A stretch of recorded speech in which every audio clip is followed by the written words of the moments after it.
obviously shadowing Odell Beckham Jr. last week. Can you talk about that unique challenge of just going against one guy versus kind of locking down the side of the field?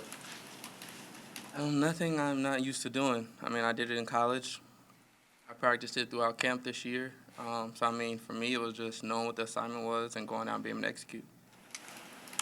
Jaylon, when you go up against a guy like that, how much does it build your confidence to know that you can take on one of the top receivers? I would definitely say it's a confidence booster, but I mean, I definitely had to have confidence going into that matchup, and just confident in my ability, confident in what I can do. And that was pretty much my thing, just really talking to myself throughout the week, the night before, the morning of, really just preparing my mind to just be in the right state. 'Cause I mean, it's Odell Beckham at the end of the day, so he's going to make some plays. But really just being able to battle and fight back and just really keep going at him each and every play. How difficult is it to identify and react to a back shoulder throw? Very difficult. I mean, it's something that you see happening, but you can't react. I mean, there's nothing you can do besides clap and keep playing. Do you learn? Is there anything to learn by when teams pull it off? Like what? Any keys or anything? I mean, is that like the trickiest thing for a cornerback these days? For sure, because I mean, it's easy to tell somebody, okay, look the other way. But if I look the other way and the ball's thrown deep and now he's running past me, now it's a touchdown. Now it's like, oh, you should have looked the other way. So I mean, everybody always has answers looking from the couch.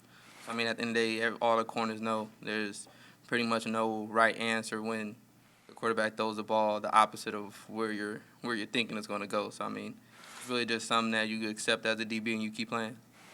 Do you think that your defense has put together back-to-back strong games, or how would you characterize?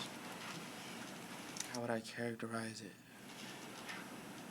I would say that we had a pretty solid performance both games. I just don't think that we had the finish that we wanted to in each game. I mean, I feel like the Bengals shouldn't have put a point up on the board, and we ended up giving 2 late touchdowns up. And then even the Browns, I mean, we had a blown coverage in the first half right before halftime, and then at the end, we just kind of got tired. We started missing tackles. They started really imposing their will in the run game. But, I mean, we definitely had good performances. We just got to finish a lot better in the fourth quarters. And the offense. I was just say, just being out there too long. Is that why you guys tire towards the end, as you said? I mean, that's easy to say. I mean, honestly, it's just really being locked in and being focused and keeping that same hunger and drive throughout the game. But, I mean, any opportunity we get to be out there is an opportunity to make a play. So, I mean, we're never complaining about going out there because we all want to make plays. The struggles the offense had on Sunday put Matt Nagy in as a target, like a lot of people are calling for his job and criticizing his approach. Why do you guys as a team still believe in him as your leader? I mean, because he's our leader. At the end of the day, that wouldn't be, to me, healthy, or that wouldn't be solving the problem to fight against him, to resist and say all these different things. So, I mean, as long as he's our leader, we're going to fight for him and we're going to keep playing. And at the end of the day, the game's about the players as well. So, I mean, giving up on him is somewhat giving up on the team and giving up on the players. So, I mean, for us and for me individually, I would say I'm riding for the team, riding for the players, and whoever's a part of this organization is who I'm going to play for. You faced Jared Goff last year in this defense. Your teammates have faced him the 2 years before that as well. What does he kind of present to you guys defensively? Definitely a decisive guy when it comes to being able to read defenses. He knows where he wants to go with the ball, and that can be a good thing and a bad thing for him as well. We definitely know that he has his tendencies of turning the ball over. So, I mean, definitely for us, we want to be able to take advantage of that and just kind of limit his big plays as best as we can and turn the ball over. You've had a lot of pass deflections in 3 weeks, and you're tied for second in the NFL. What's the key to that, and what have you found yourself growing in that and being in the right positions at the right time, or if some of them just you are in the right place at the right time? I actually don't like being at the top of pass deflections. I'd rather be at the top of interceptions. So, I mean, my answer to that is get more interceptions because, I mean, the ball is definitely going to come as long as I'm playing at the level that I'm playing at and covering God's best receivers. So, I mean, the ball is definitely going to come. So I want to limit the pass deflections and get more interceptions. Did you get the interception ball back? I think last time we talked to you, you didn't have it. Oh yeah, I'm getting it painted and customized right now, so it's in the works.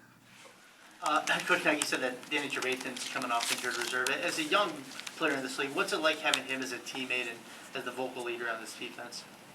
I mean, he's definitely somebody that I'm comfortable with. That was who our leader was when I first came in. So, I mean, just having him back, having his presence back, and, I mean, we talk in the locker room and things like that, and it's just kind of a comfort that we get having our leader back, having his presence back on the field. So, I mean, for us, it's definitely getting back where we left off at before he left us. So, I mean, it's really no different. Just really getting back to attacking with him on the field.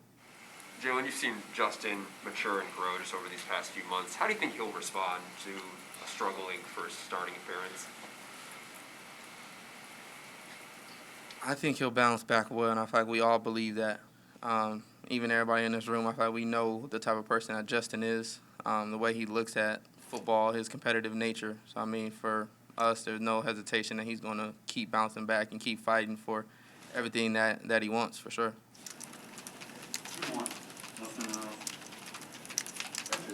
Thank you. Thanks, Jalen.